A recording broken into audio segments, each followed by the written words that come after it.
In the gospel today, Matthew tells us that Jesus came walking across the water during the fourth watch of the night.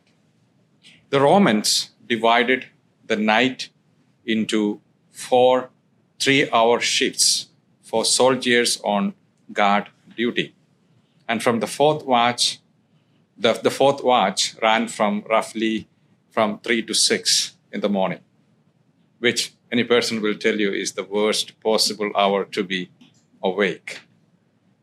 Because it is not the dramatic midnight, it's not the hopeful dawn.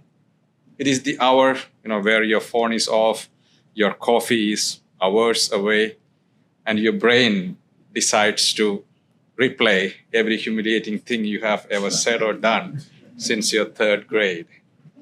And at 3 in the morning, even a harmless coat hanging on a chair can look as though it has some bad intentions.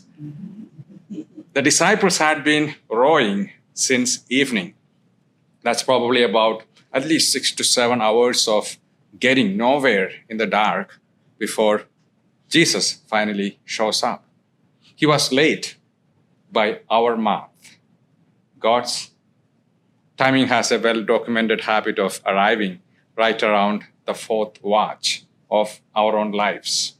After we have prayed, waited, worried, developed 3 backup plans, and began offering God some practical suggestions in case if he is short of ideas. And after we have stopped expecting him completely. And there is a strange, similar rhythm in the story of the 33 Chilean miners trapped nearly half a mile underground in San Jose mine in August 2010. For 17 days, nobody on the surface even knew if they were alive. And when rescuers finally drilled through and got a rope down to them, one of the miners taped a note to it that read simply, "We are all well in the refuge, the 33." They would survive 69 days in total before the last one came up. 17 days of total silence before anyone even knew rescue was possible. That is the fourth watch you don't wish on anyone. And yet the miners organized themselves. They rationed 2 days of food into 48 days and kept faith that someone was still coming for them in the dark. That's not a flashy miracle.